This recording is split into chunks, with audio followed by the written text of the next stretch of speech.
All right, YouTube. Once again, it's Kennard Vernon Stewart here for the podcast. Talking Auburn football. Go ahead and like the video, comment, and subscribe to the channel. Vernon Speaks Sports Auburn. And as always, it's great to be an Auburn Tiger War Eagle. Auburn welcomes the Akron Zips to Jordan-Hare Stadium this coming Saturday. This will be the first football game that Auburn has participated in since the Citrus Bowl against Northwestern. This will be the first football game head coached by Bryan Harsin. Of course, we know about the onboarding of Bryan Harsin after Gus Malzahn was fired after the Mississippi State game. And to be fair, most of us were surprised by that termination. But then as we started to see where the possibility of Auburn's future was headed, it began to make sense.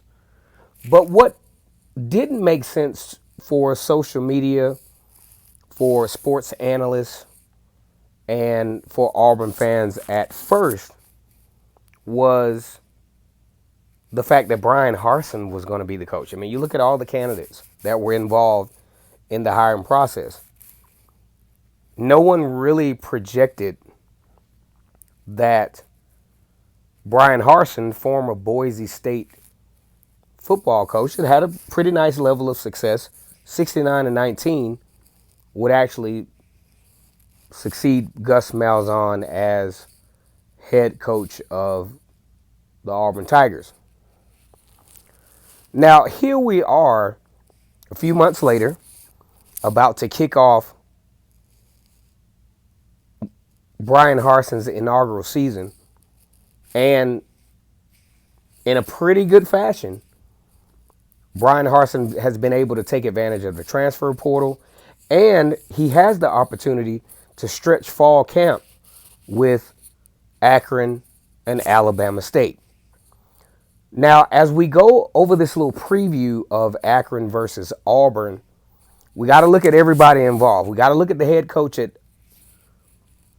Akron, Tom Arth. He's a 2-year head coach.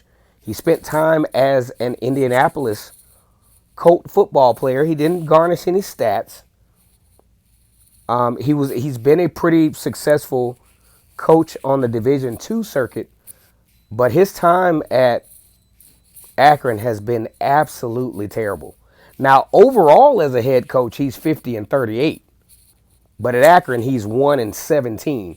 As a matter of fact, he kind of caught on to Akron in the middle of a 1-23 stint that Akron has attained over the last 3 years.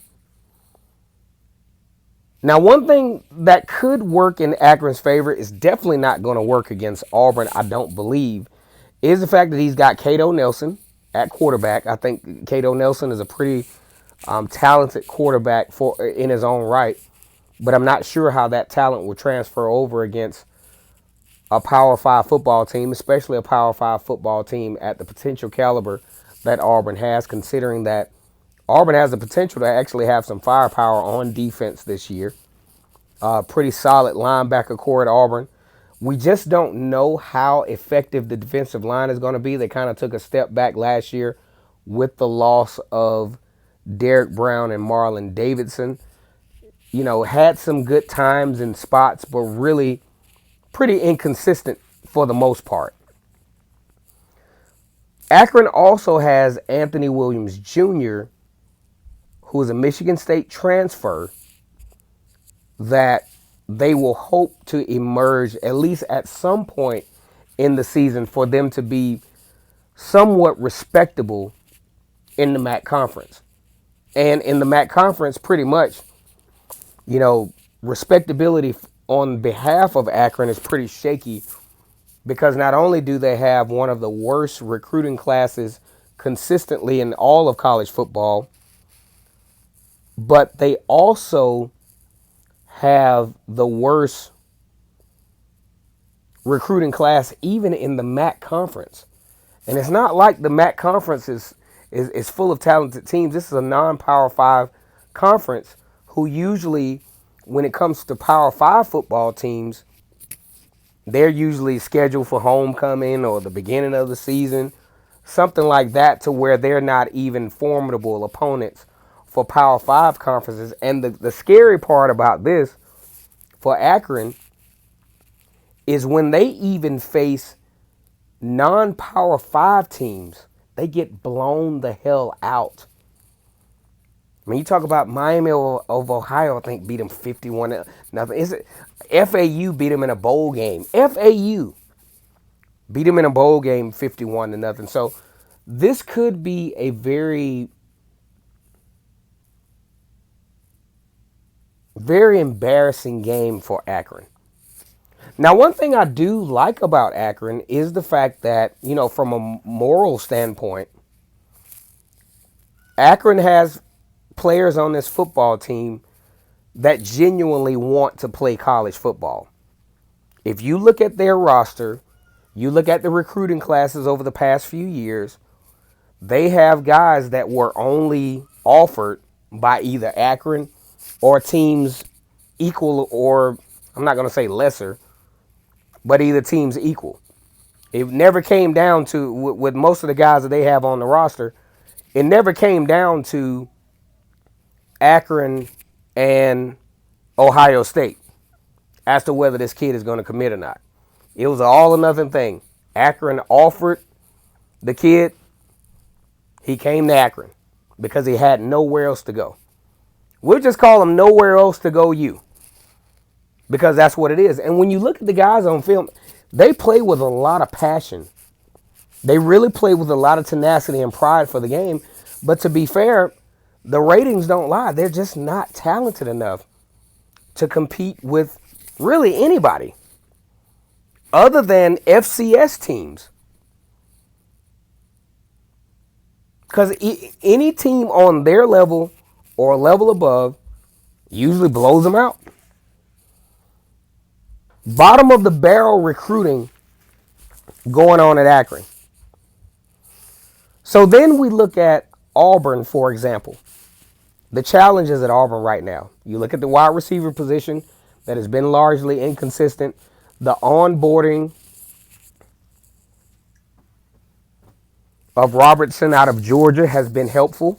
I think that will prove to be a very helpful thing for the Auburn Tigers. The quarterback position has also been a course of concern. What a lot of folks are looking for is for Bo Nix to emerge as one of the more productive. We're not even going to go the elite route with Bo Nix at this point until we see otherwise. But to emerge as a reliable, a dependable, reliable and dependability is kind of the same thing, quarterback in the SEC that can give Auburn offensively the chance in his own right, minus any miscues from the offensive line, which definitely were there from this past season and the season prior.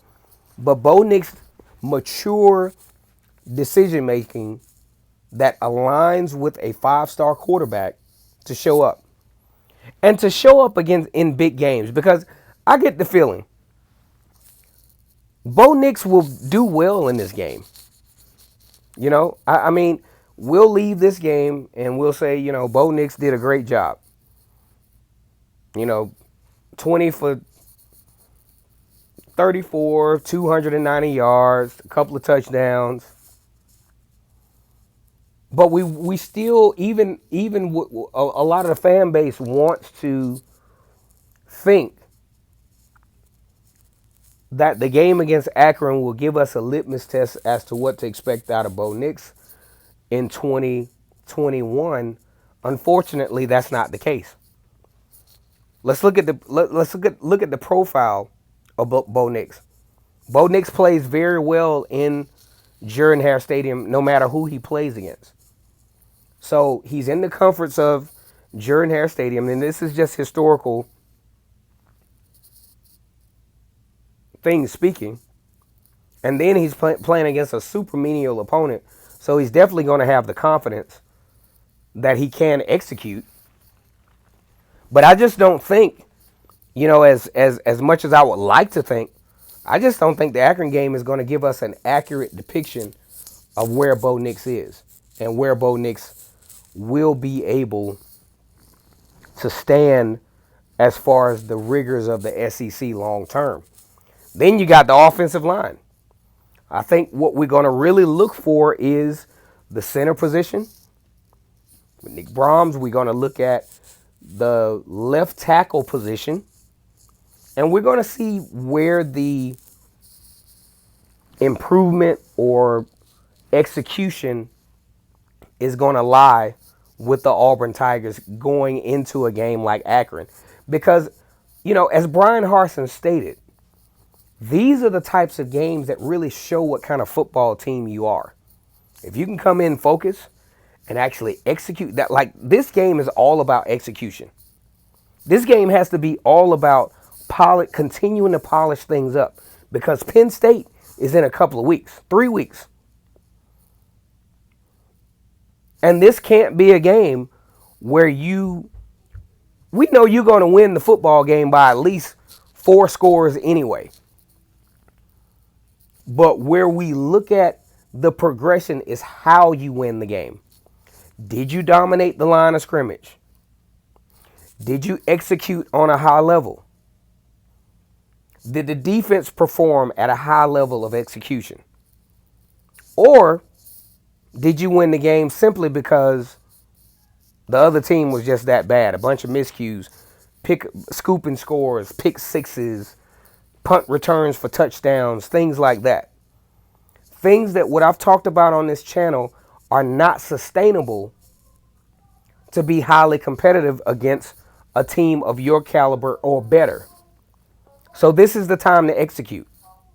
It's prediction time. Been doing these predictions now for about 2 years, going on 3 seasons. And a lot of my predictions almost are spot on.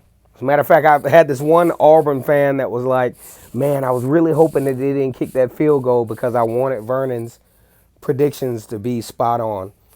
Now, the reason why a lot of times these predictions are spot on because I do a lot of analysis, okay? I look at the team's trends against certain teams. I look at how Auburn plays against certain teams.